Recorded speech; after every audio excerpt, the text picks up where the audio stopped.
escravo do pecado, quem era eu? Escravo maltratado, quem era eu? Ovelha.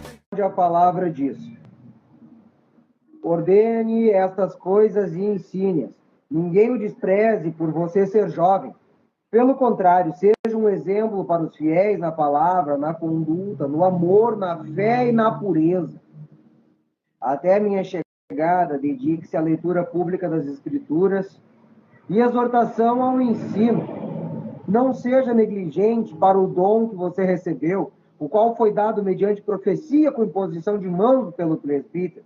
Medite estas coisas e dedique-se a elas, para que o seu progresso seja visto por todos. Cuide de você mesmo e da doutrina. Continue nestes deveres, porque fazendo assim, você salvará tanto a si mesmo quanto aos que os ouvem. Irmãos, Deus, ele sempre nos colocou em um caminho. Todos nós temos um chamado, onde na própria palavra diz: ide anunciai o evangelho a toda criatura. Nos dias de hoje, dentro da igreja, existe muita morte do chamado espiritual que Deus tem dado para cada um de nós. Muitas vezes, pastores, lideranças, pessoas que estão lá e deveriam estar apoiando os membros, estão derrubando os membros dos seus cargos e dos seus chamados, porque as pessoas, o homem, tem olhado para a pessoa e tem dito que a pessoa não é capaz de conseguir se levantar no seu chamado. Um chamado que muitas vezes é levantado por dons de profecia dentro de uma congregação. Muitas vezes Deus envia seus profetas, envia pessoas lá de fora que nem conhecem o membro, nem conhecem o irmão ou a irmã, para impor as suas mãos e dizer que a pessoa tem um chamado. E simplesmente por causa da aparência do viver, as pessoas não querem que essa pessoa desenvolva o seu chamado. Muitas pessoas têm um chamado de pregadores aí afora, missionários e missionárias do nosso Senhor, que têm um dom de dar a palavra de Deus e são abafados por pessoas que simplesmente olham para a vida financeira dessa pessoa, porque a pessoa vive uma vida mais humilde. Às vezes a pessoa não tem um carro, às vezes a pessoa não tem a melhor roupa, porém as pessoas pegam e subjugam esses pregadores como se não fossem pessoas abençoadas por Deus. Muitas vezes são pessoas cheias do mistério, cheias da unção, são pessoas que estão cheias do nosso Senhor Jesus, estão prontas a entregar a sua palavra para onde elas forem. Porém, as pessoas têm entregado essas pessoas ao descaso, ao acaso, dizendo que o chamado dessas pessoas não existe, dizendo que as pessoas estão sendo chamadas ao banco, dizendo que essas pessoas não têm chamado simplesmente pela pura aparência. Muitas vezes uma pessoa tem um problema de saúde ao qual nosso Senhor não quis curar, porque Ele tem propósitos, e essas pessoas levantam palavras duras contra as pessoas que estão doentes, dizendo que essas pessoas estão seguindo por um caminho errado, que são pessoas endemoniadas, dizendo que são pessoas que estão em pecado, dizendo que são pessoas que são sujas, porém são pessoas que apenas estão vivendo um ministério ao qual Deus tem colocado na vida desta pessoa. Muitas vezes essas pessoas estão vivendo uma vida de Jó. Jó não tinha pecados, Jó não tinha erros, porque Jó se arrependia, sacrificava, adorava, exaltava a Deus. E o que fizeram? E apontar os dedos na cara de Jó, dizendo que ele era um pecador e que ele era um falho. Ninguém entendeu os desígnios de Deus na vida de Jó.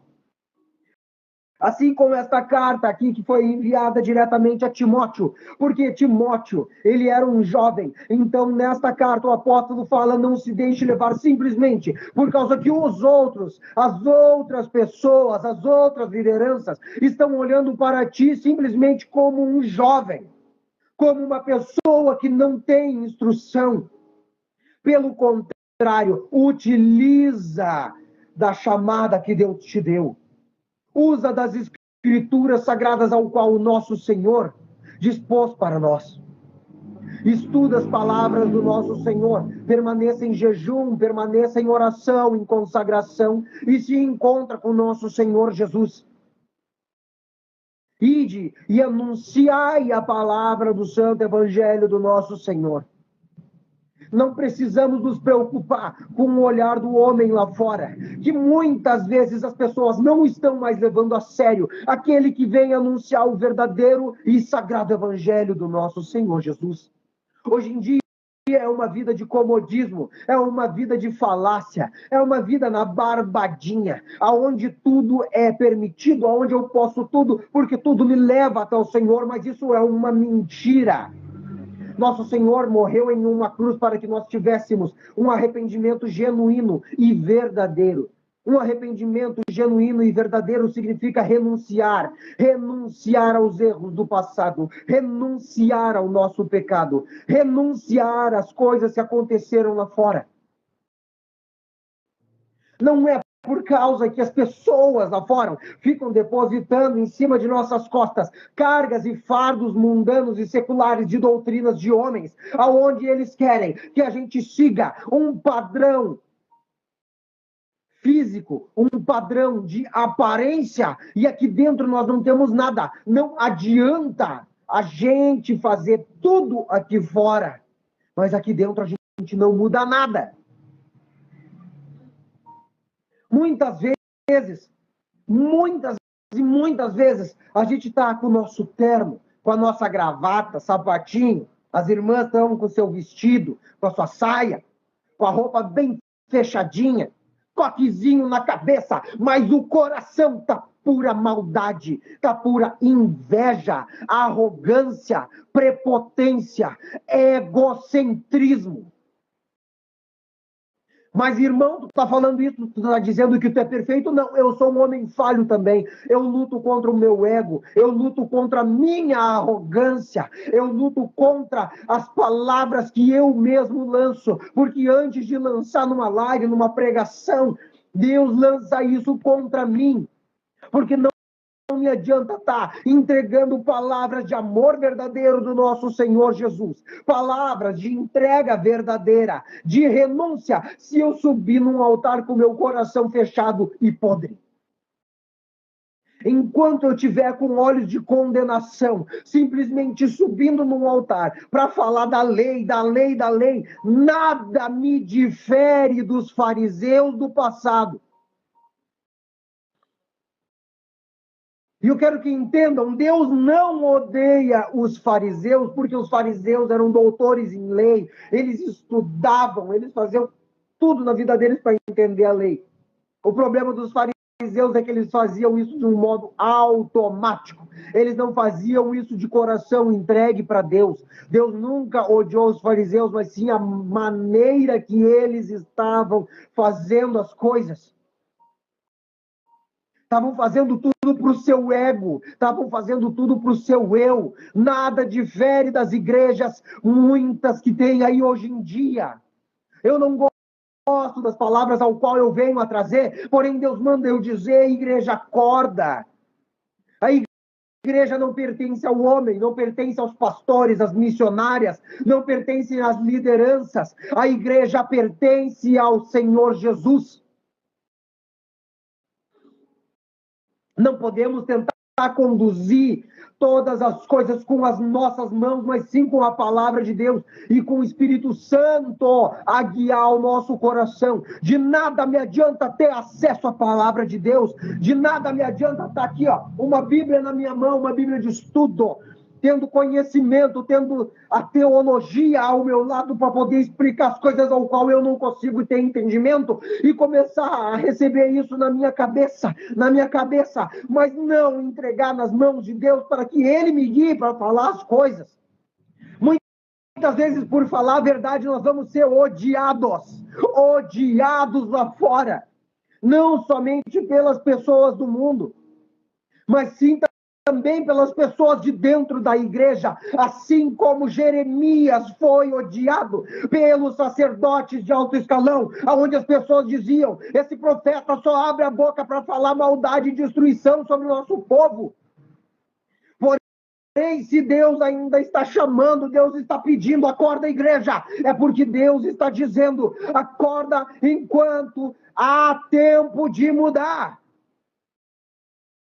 A igreja não tem que fechar as portas, muito pelo contrário, tem que abrir muito mais porta de igreja, porque o mundo clama, o mundo está pedindo, o mundo está sedento pelo nosso Senhor Jesus. De nada me adianta sair lá fora pregando a palavra, sair dando uma de missionário lá fora, caminhando na rua, se eu trazer as pessoas para dentro da igreja e na hora que essa pessoa botar o pé dentro da congregação, eu botar ela para correr de dentro da congregação.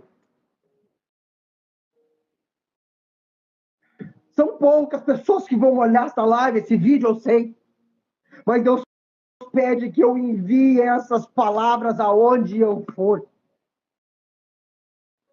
Esses dias doeu muito no meu coração. Durante a madrugada, Deus olhar para mim e dizer: meu filho, tu fala com teus lábios, mas o teu coração aonde é que está? Tu tem medo de pregar a palavra, tu tem medo de falar as coisas lá fora, tu tá te acovardando, tu não tá mais sendo aquele servo que tu era.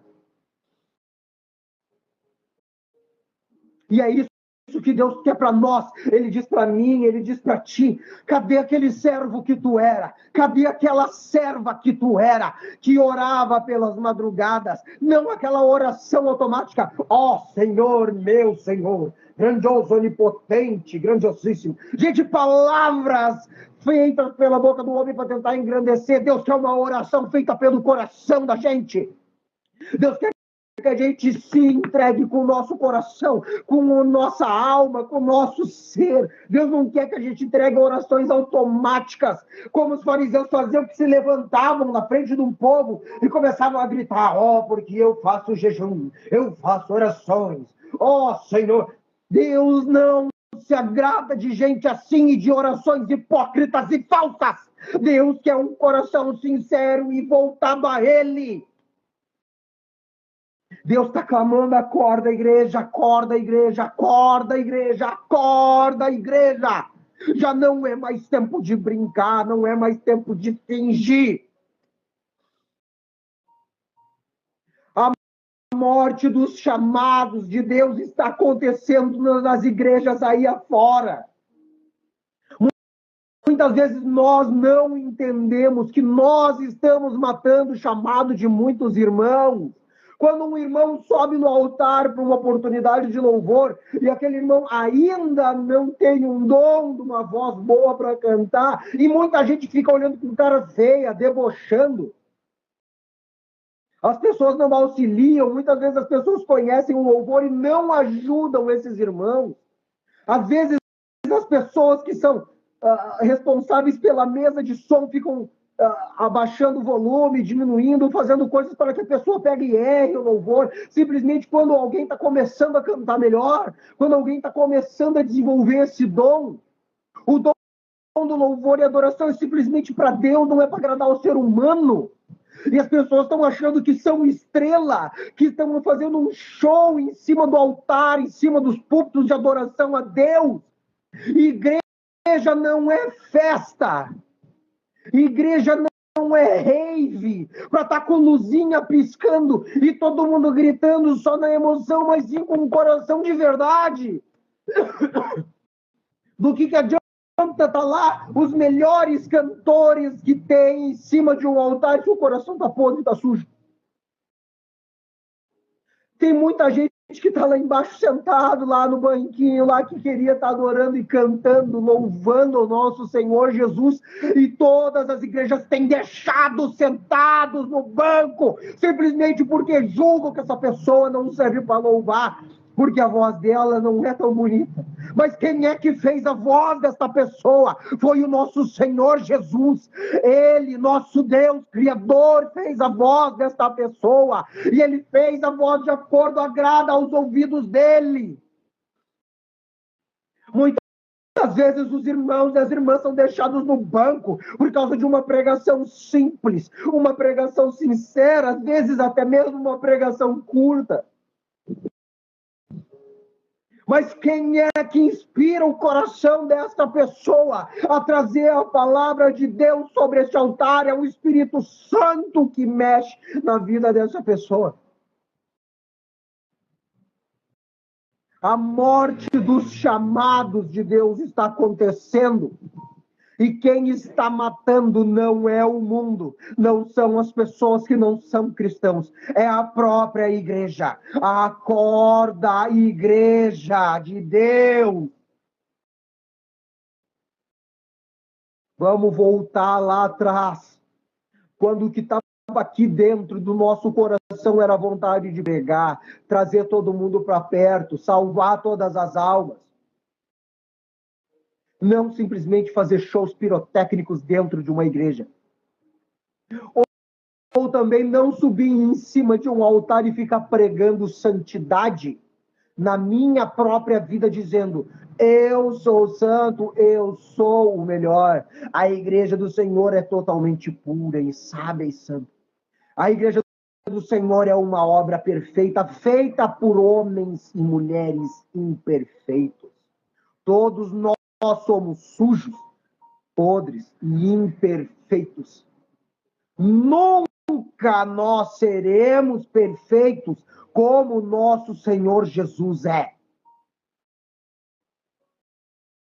Reflitamos nessas palavras. Eu sei que muitos não vão gostar do que eu trago. Porém, a cobrança de Deus na minha vida, eu prefiro que vocês e todas as outras pessoas não se agradem do que eu falar, do que meu Pai não se agradar de eu fechar a minha boca e não falar.